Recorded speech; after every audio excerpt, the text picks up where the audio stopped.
माझ्या काही प्रश्नांची उत्तरं द्या. तुमचं नाव काय? दामिनी मुजुमदार.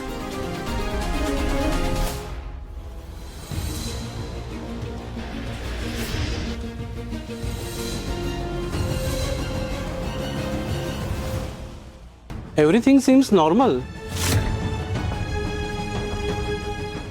झालं. मग मगाशी तुम्हाला कुठल्या भाषेत सांगत होते? तेच सांगते, मला काहीच झालेलं नाहीये म्हणून.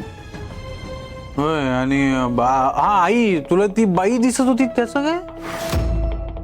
बाई हो, खरं तर मी सुद्धा आईंना एकट्यात बोलताना ऐकलंय. काय चाललंय तुम्हा सगळ्यांचं?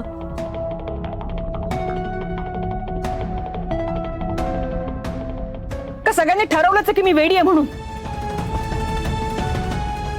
दामिनी मॅडम, शांत राहा. मला सांगा, तुम्हाला कसले भास होत आहेत?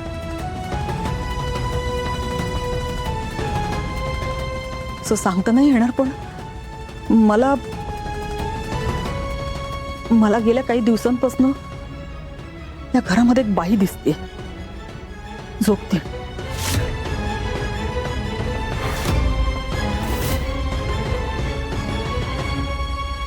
आणि ती फक्त मलाच दिसते. इथे सगळ्यांचं असं म्हणणं आहे की त्यांना कोणालाच ती दिसत नाहीये. पण मी खरंच तिला बघितलंय. मी तिच्याशी बोलले पण आहे. यांना दिसणारी बाई तुम्ही कुणी बघितलीये का? डॉक्टर, नेमकं काय होतंय आईंना? ही सगळी हॅल्युसिनेशनची लक्षणं आहेत.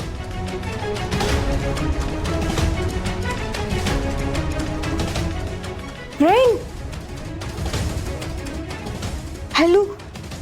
हॅल्युनेशन म्हणजे हॅल्युसिनेशन म्हणजे जी गोष्ट अस्तित्वातच नाहीये तिचे भास होणे. वेड लागण्याची पहिली पायरी.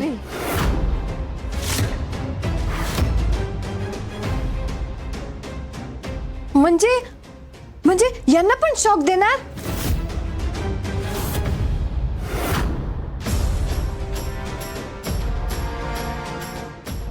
काय? डॉक्टर, ही मुलगी काय बोलतेय? काय चाललंय हे सगळं? दामिनी मॅडम, काम डाऊन. तुम्हाला काहीही झालेलं नाही. थोडासा स्ट्रेस आहे फक्त. मी काही गोळ्या लिहून देतो. तूर्त ही गोळी घ्या.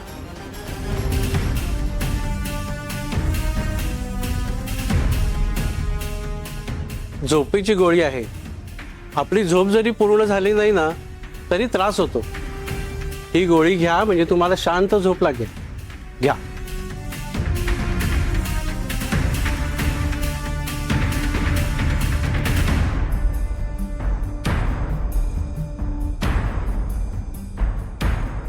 आता यांना कोणीही डिस्टर्ब करू नका.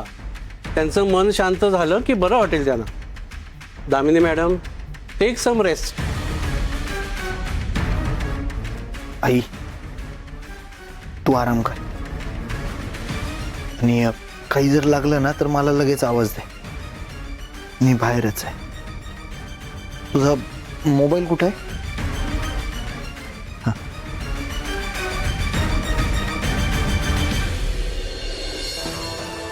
मोबाईल घेऊन चाललोय मी तुझा.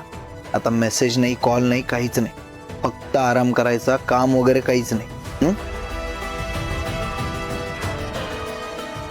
कर तू आराम. चला सगळे.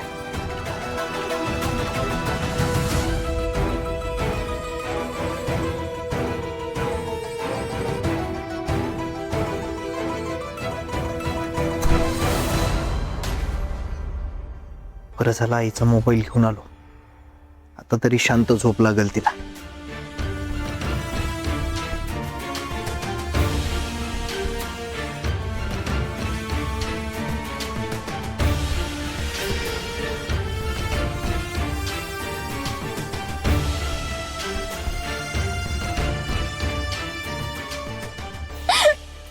खरंच मज्जा आली.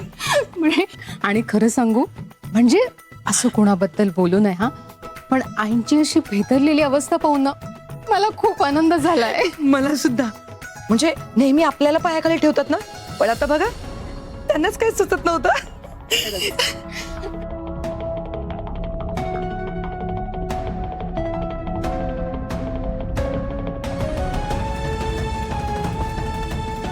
सावी, काय झालं? तू अशी शांत शांत काय आहेस? दामिनी मॅडमला होणारा त्रास, त्यांची होणारी घुसमट बघून मला पण बरंच वाटतंय. पण मला जरा वेगळ्याच गोष्टीचं टेन्शन आलं. सावी, कसलं टेन्शन? दामिनी मॅडमला होणारा त्रास बघून धैर्य सुद्धा अस्वस्थ आहे. हे सगळं कोण करतंय, कशासाठी करतंय, या सगळ्याचा शोध घेण्याचा प्रयत्न ते करणार. आणि जोगतिनीबद्दल त्यांना भनक जरी लागली ना तरी ते सगळं शोधून काढतील. आणि त्यांनी शोधून नाही काढलं तर मग भास्कर भाऊजी आणि विलास भाऊजी दामिनी मॅडमला मेंटल हॉस्पिटलमध्ये टाकतील.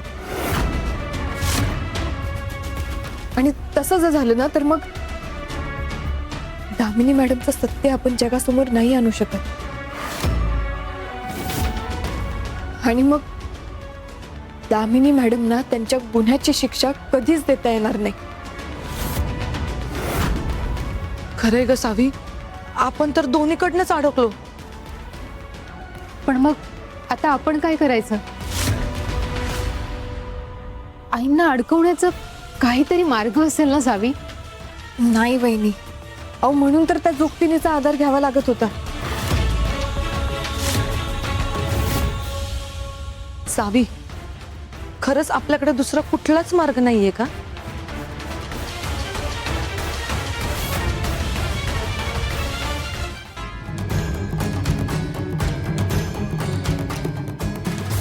दामिनी मॅडम झाले तरी काय, फोन का उचलत नाहीयेत?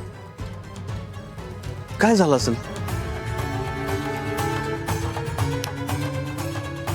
सरळ घरी जाऊन बघतो.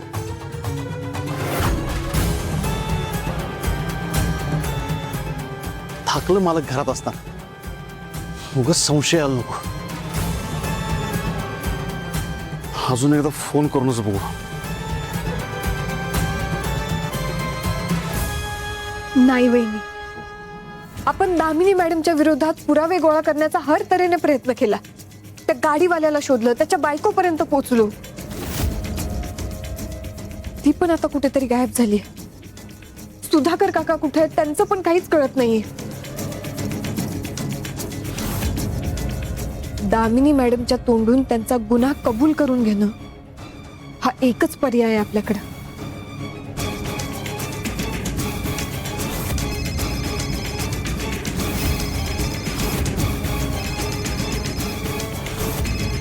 फोन कोणाचं वाजतोय? अगं हा आईंचा फोन आहे.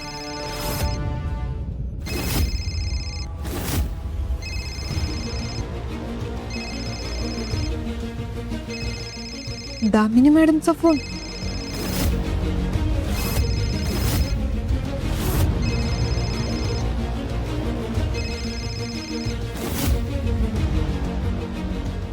दामिनी मॅडम अजूनही फोन उचलत नाहीयेत. काहीही करून त्यांना सावध करायला पाहिजे, पण त्यांनी फोनच उचलला नाही तर मी कसं सांगणार आहे त्यांना?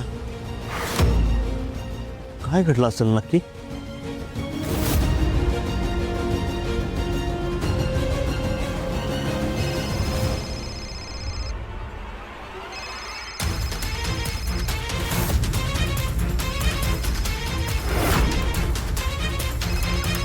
आईंचा फोन इथं काय करतोय?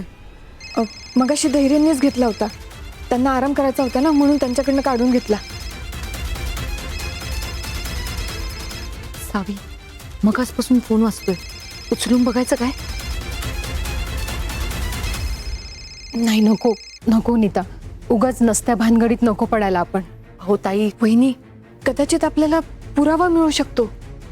हा, दामिनी मॅडमला कोण फोन करताय ना ते आपल्याला कळायला पाहिजे. उचल.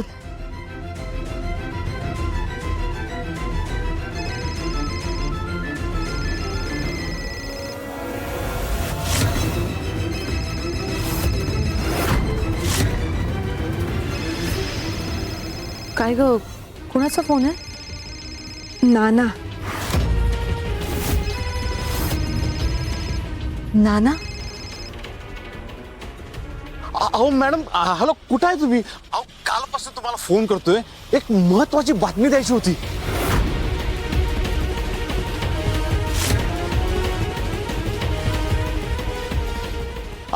हॅलो, अहो अहो, ऐकताय ना तुम्ही? मॅडम, आपल्याला ज्या व्यक्तीची माहिती हवी होती ना, ती मिळू शकते. कोणाची माहिती काढतायत हे?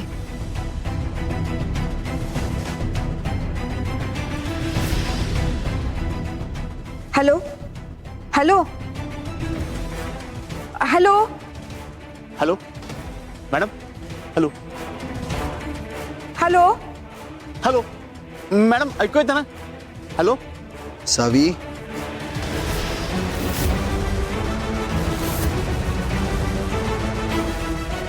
Hello hello.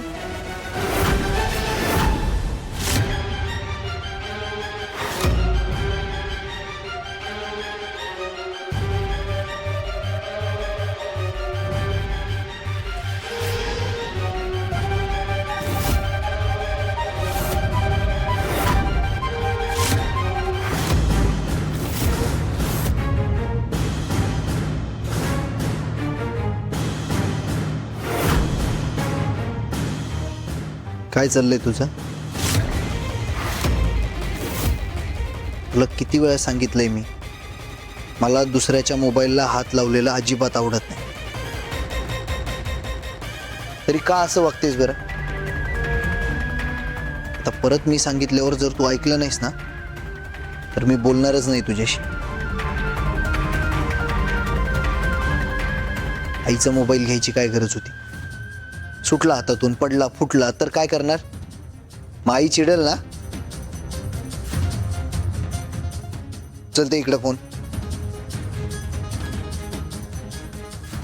सॉरी फ्रेंड, परत परत नाही घेणार. गुड, लक्षात ठेवायचं. सावी, चल.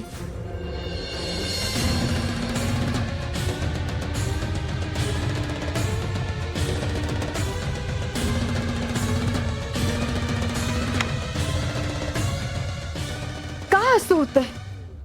प्रत्येक वेळी दामिनी मॅडमच्या विरोधात काहीतरी पुरावा मिळेल अशी आशा वाटते आणि नेमका हातातोंडाशी आलेला घास निघून जातो. अगं पण सावी, काय झालं ते तरी सांग.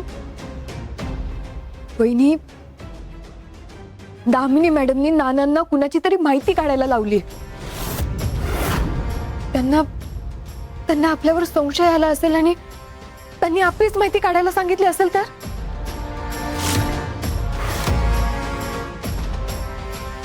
पण सावी, नाना नक्की कोणाबद्दल बोलत होते ते कळलं का? नाही ना, नाना काही बोलायच्या आतच फोन कट झाला. नाना दामिनी मॅडम साठी काहीही करू शकतात. सुधाकर काकांना किडनॅप करण्याच्या वेळी पण त्यांनी दामिनी मॅडमची साथ दिली होती.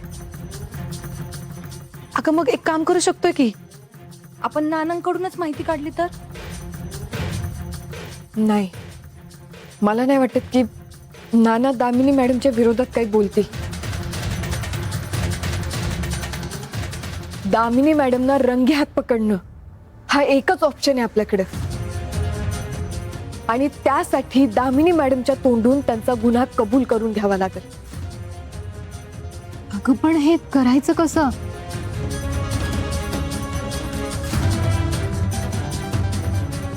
दामिनी मॅडमवरचं प्रेशर वाढव. त्यांची भीती आता टिपेला नेऊन पोचवली पाहिजे. म्हणजे त्या आपल्यापर्यंत पोचायच्या आधी आपण त्यांना कुंडीत पकडायचं. आज रात्री असं काहीतरी करायला पाहिजे की दामिनी मॅडम सगळं कबूल करतील. सगळ्या जगासमोर ओरडून ओरडून त्यांनी केलेल्या पापांचा लेखाजोखा मांडतील. त्यांनीच माझ्या पप्पांचा खून केलाय, सुधाकर काकांना पण त्यांनीच किडनॅप केलंय, हे सगळं कबूल करतील. सावी, अगं पण हे कसं शक्य आहे? शक्य आहे वहिनी.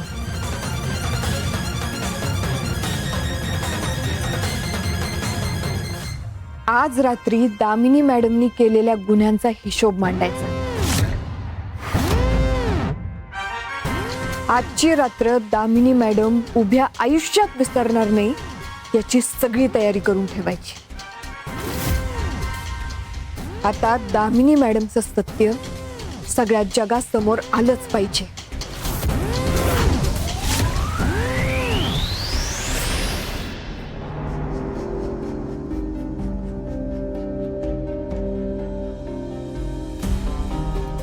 नीता, सावीने काही सांगितलं का? आज तिचं काही प्लॅन आहे रात्रीचा? नाही ना ताई, काहीच माहिती नाही. हे बघा, सावी आली, तिलाच विचारूया. काय झालं? काय विचारायचं? सावी, काय ठरवलेस तू? काय प्लॅन आहे आजचा? वहिनी, आजच्या प्लॅन बद्दल मी तुम्हाला नंतर सांगते. आधी आपल्याला सगळ्यात महत्वाची गोष्ट करायची. आज रात्री दामिनी मॅडम सोडता दुसरं कुणीही जागा नाही राहिलं पाहिजे, तरच आपला प्लॅन यशस्वी होईल. अगं सावी, पण ते कसं शक्य आहे? शक्य आहे. आज आपल्याला जेवणात असं काहीतरी मिसळायचंय जेणेकरून सगळ्यांना शांत झोप लागेल. पण असं कसं सगळ्यांना झोपवायचं? तेच सांगते मी. आज रात्री आपल्याला जेवणात असं काहीतरी मिसळायचंय जेणेकरून कुणाला त्रासही होणार नाही आणि कुणाला संशय पण येणार नाही. म्हणजे? एक मिनिट.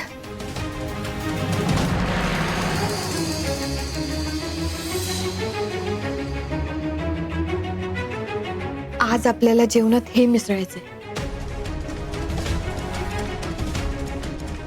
जायफळ.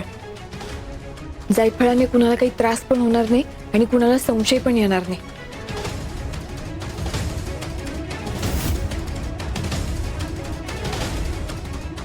सावी, कसली भारी आयडिया आहे ग. मी आज जेवणात श्रीखंड बनवते आणि त्यात हे जायफळ मिक्स करते. हा, पण वहिनी, आपल्याला श्रीखंड खायचं नाहीये. हा,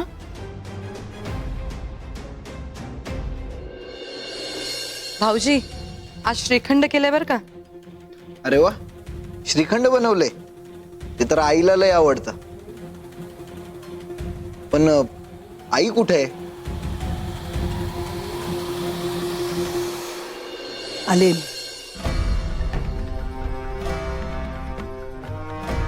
आई, झोप झाली ना व्यवस्थित? चल ना, बरं वाटतंय ना तुला आता?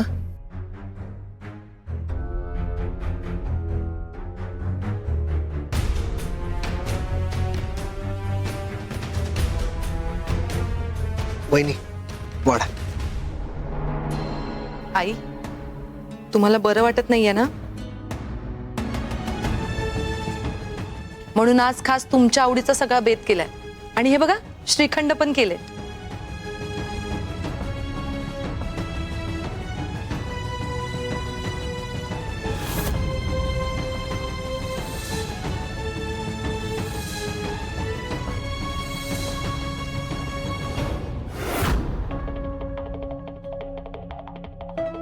चला, सुरुवात करायची का? शुभस्य शीघ्र.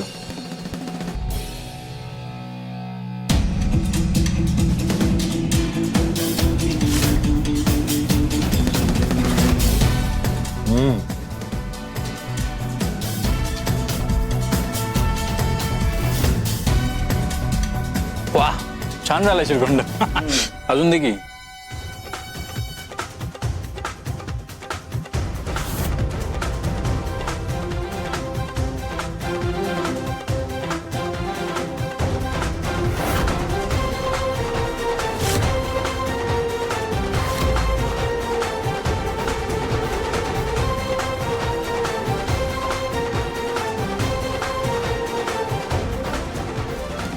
अभि श्रीखंड खाऊन बघ जरा.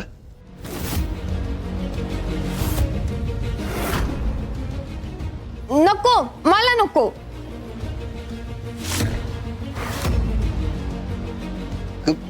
चांगलं झालंय की, का नको तुला? नाही, मला मला गोड खायचा मूड नाहीये. बरं ठीक आहे, नंतर खा.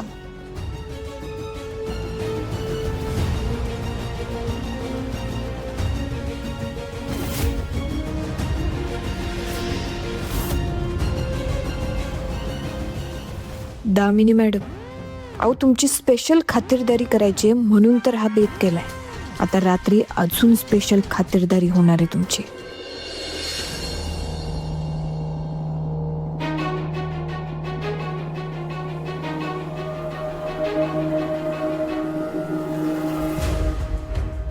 आम्ही सगळ्यांनी श्रीखंड मागून मागून घेतलं, त्यामुळे आपला प्लॅन आता नक्की यशस्वी होणार. हो, पण आपल्याला लगेच कामाला सुरुवात करायची नाहीये. आधी सगळ्यांना गाढ झोपी जाऊ दे, मग सुरू करूया. हा, आणि इथं हॉलमध्येच भेटूया. हो. नीता, तू सगळ्यांची ताटं आणलीयस ना? हो. वहिनी, अहो हे ताट राहिलं की. अहो मी सावीला भरवलं, त्यानंतर माझं जेवण राहिलं होतं ना, म्हणून नीता वहिनी ताट तिथंच सोडून आल्या होत्या. हे काय भाऊजी, तुम्ही श्रीखंडच खाल्लं नाही? वहिनी, अहो सावीनं नाही खाल्लं श्रीखंड, म्हणून मी पण नाही खाल्लं. सावी, बाळा झोप आली की लगेच वर ये. हा, गुड नाईट.